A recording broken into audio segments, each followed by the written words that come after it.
Buenas, soy el profesor Álvaro Moraleda y hoy vamos a ver habilidades esenciales del profesor 4, habilidades de dinamización y resolución de conflictos. Esta masterclass es un conjunto, un ciclo de masterclass, en concreto es la última. Ya hemos hablado de habilidades emocionales, comunicativas, sociales y vamos a ver hoy habilidades de dinamización y resolución de conflictos. ¿Qué vamos a ver a grandes rasgos? Bueno, vamos a ver cómo es un grupo, cómo se comporta y en concreto cómo es un aula, que no deja de ser un grupo en un entorno educativo. A partir de ahí veremos cuáles son los principales estamentos y relaciones entre ellos, en concreto las interacciones entre el profesor-alumno y entre los alumnos entre sí.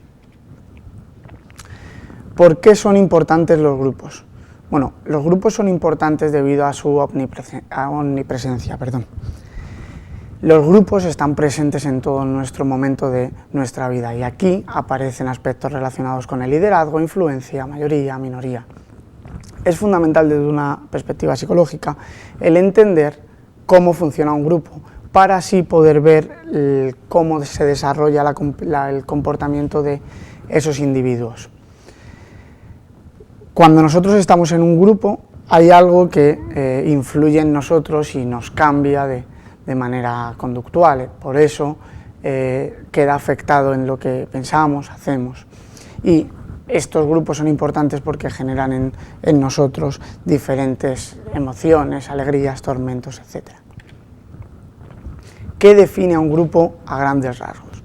Bueno, los grupos tienen un objetivo común, se mueven hacia algo, están estructurados en mayor o menor medida, tienen unas normas internas que deben cumplir, se basan asociándose a valores, creencias, cultura, tienen interacciones entre ellos y eso les hace que sean un grupo con una cohesión alta. A su vez hay un clima entre ellos y una comunicación ya no solo interna sino también externa con otros grupos. Ese objetivo común les hace que tengan tareas comunes que a su vez cada uno de ellos tiene una función, tiene un rol. ¿Qué ocurre en los grupos? Bueno, pues los sujetos se comportan de manera distinta cuando están en un grupo a cuando están solos. Pueden llegar a hacer o no hacer diferentes conductas dependiendo de si están dentro o no del grupo. Esto hace que el grupo sea un ente como tal, que tiene una figura propia y que posee una realidad. Por eso que el grupo va más allá de la suma de todos los individuos. En cuanto a los tipos de grupo, podemos encontrar dos clasificaciones. Por un lado, los grupos primarios, que son los que tienen un componente eminentemente afectivo, los que parten de la experiencia personal, los que se hacen un sentimiento de pertenencia a ese nosotros, estaríamos hablando de familia, amigos cercanos, etc. Y luego, por otro lado, encontramos los grupos de referencia y los de pertenencia. En los de referencia son los grupos en los que nosotros estamos, pero nos proyectamos en los grupos de pertenencia y referencia. Nosotros pertenecemos a un grupo, pero tenemos como referente otro, tenemos metas, valores, etc. ¿Cómo evolucionan los grupos? Bueno, generalmente un sujeto se identifica con un nuevo grupo y empieza a estar con él, trabajar con él, hay una productividad grupal. A partir de esa productividad el sujeto ve su propia individualización dentro del grupo, ve diferentes matices que le separan en cierta medida del grupo y esto hace que en cierta medida todas esas individualizaciones generen un declive grupal, lo que conlleva un estado afectivo de descontento. Este descontento hace que por alguna causa, suceso, acción, se disuelvan.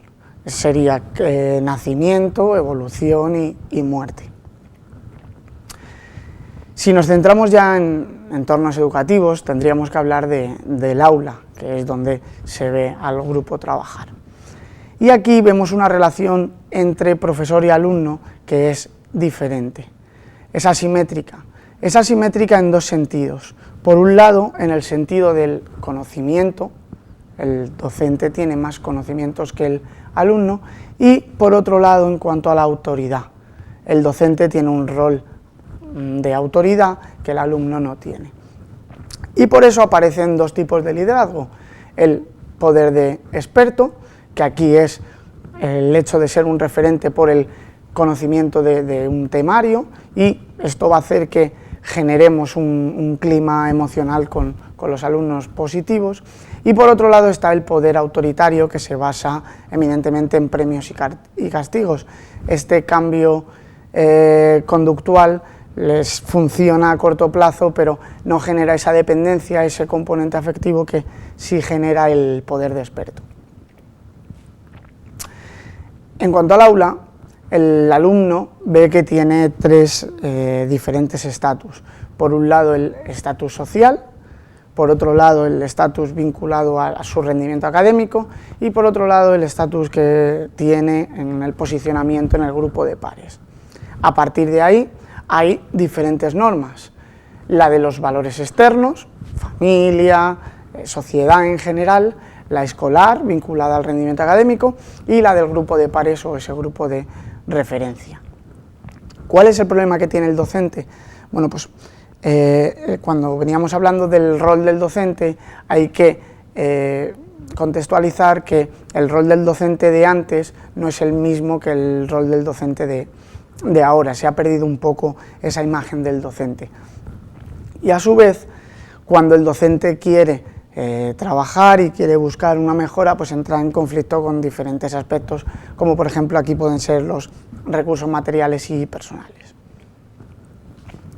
Si entramos ya en la interacción entre el profesor y alumno, tenemos que ver varios aspectos, entre ellos las competencias evolutivas básicas.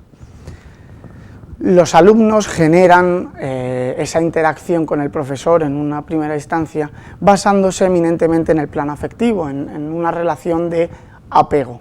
Y a partir de ahí ya se va generando una autonomía y una motivación hacia su propia eficacia.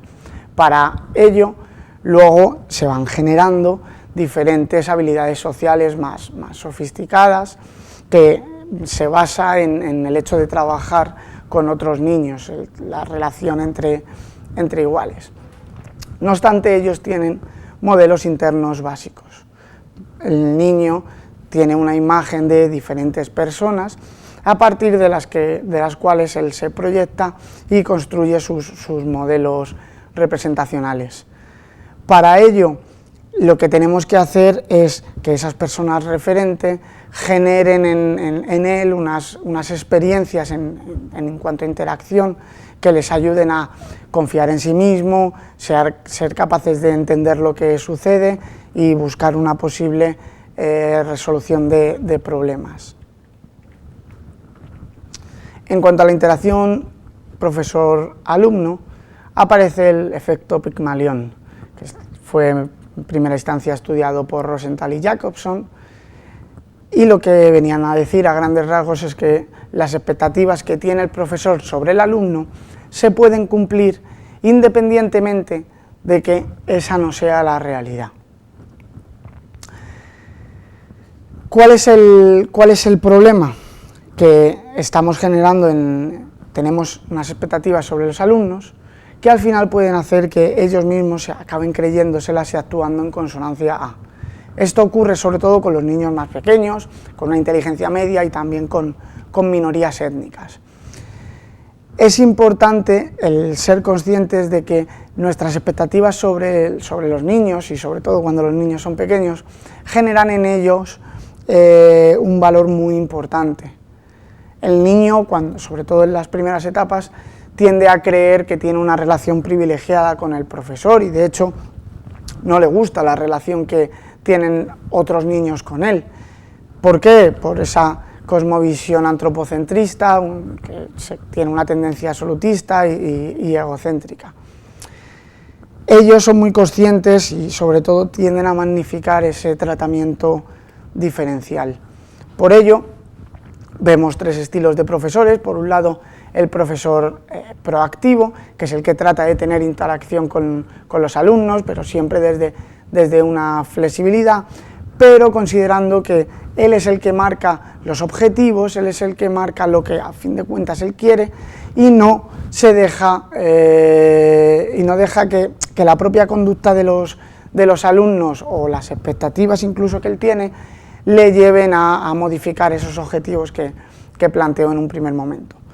Luego, por otro lado, están los profesores reactivos, que sí es cierto que tienen unas expectativas flexibles, pero que se cambian en función de cómo actúa el niño. Intenta compensar esa desigualdad de oportunidades. Y luego, por otro lado, estarían los profesores reactivos, que son los que, a partir de esa imagen que ellos tienen, la toman o asumen esas diferencias como mucho mayores de lo que realmente son. Aquí es donde verdaderamente se encuentra el efecto Pygmalion. ¿Qué es lo que tenemos que tener en cuenta si avanzamos ya hacia la interacción alumno-alumno? Debemos asumir que lo verdaderamente interesante en la escuela son sus propios compañeros. ¿Por qué? Porque ese grupo de pares puede ser una verdadera fuente de apoyo emocional en momentos en los que el alumno pues, tiene algún problema. Es fundamental que los alumnos relacionen entre ellos. El problema es que no todos tienen esa capacidad para poder relacionarse.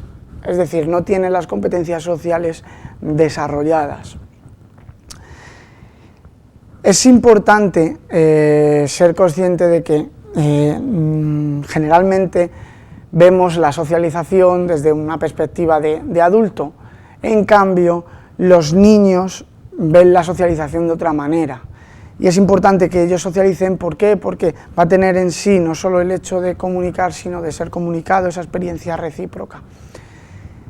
Cuando estamos en las etapas más pequeñas, aquí hablaríamos de diferentes formas de socialización. Por ejemplo, traímos una que es el juego desordenado, y es un juego en el que los chicos van chocando entre sí y bueno, pues puede parecer en cierta medida agresivo, pero el objetivo último es el que ellos con el contacto van a socializar. ¿Qué ocurre? Que hay diferentes alumnos tímidos, alumnos rechazados, aislados, que tienden a obviar ese juego. Los alumnos aislados tienden a apartarse y no participar en ese juego, y los alumnos rechazados sí participan, pero pueden no discernir la diferencia entre el juego y la propia violencia. Y eso es algo sobre lo que hay que tener consideración. Este juego desorganizado va mejorándose según va avanzando el desarrollo madurativo, y ya avanzan hacia juegos protagonizados, juegos de adversario, juegos colectivos, etc. Es importante asumir que todo ser humano tiene un autoconcepto, que tiene una valoración sobre cómo él es él. Aquí aparecen dos procesos que son fundamentales para el autoconcepto del niño. Por un lado, vamos a entender el autoconcepto desde la perspectiva de que se puede comparar con otros e incluso consigo mismo, y a partir de ello generar nuevas perspectivas. Por eso es importante el tener un buen conocimiento tanto de uno mismo como de los demás. Esto me va a hacer tener una idea de nuestra propia autoeficacia. ¿Por qué? Porque el grupo de pares son los que me van a determinar el hecho de comprobar, solo por pura comparación, cuál es mi eficacia. Esta eficacia es un elemento relevante en el propio autoconcepto, en el propio autoconocimiento, para adaptarse. ¿Por qué? Porque El alumno tiene que ser consciente de las acciones que va a emprender, tiene que ser consciente del esfuerzo y el tiempo que le va a llevar y tiene que ser consciente del vertido emocional y los procesos cognitivos que se van a realizar en esas interacciones, tanto las que son reales como las que son anticipadas. Siguiendo con el proceso de aceptación, aquí encontramos una dicotomía entre niños populares y niños impopulares. El niño popular se comunica con claridad y tiene fijado un objetivo. El niño impopular utiliza comentarios irrelevantes y no focaliza la atención hacia alguien. El niño popular adopta un esquema de interacción de grupo, él se siente cómodo por el hecho de ser popular. El alumno impopular muestra su descontento hacia ese grupo porque no le gusta el rol en el que está y por eso trata de romperlo de alguna manera u otra. Los niños populares reciben más refuerzos por producto de esa interacción y eso hace que imiten más y generen nuevas ideas. Los niños impopulares no les gusta el papel que tienen y no suelen recibir refuerzos. Perdón. Y lo último, esos niños populares son más aceptados y más sensibles a esas acciones, interacciones. En cambio, los niños impopulares no les gustan estas interacciones, puesto que no tienen el rol que a ellos les gustaría y tratan de romperlo, hostigando con agresiones, simplemente con el hecho de mostrar un desacuerdo. Por último, tenemos que ver que en ese proceso de rechazo hay una relación entre el rechazo que muestran los compañeros en la escuela a los niños con el rechazo que muestran sus propios padres hacia él. El niño no capta lo que se espera de él.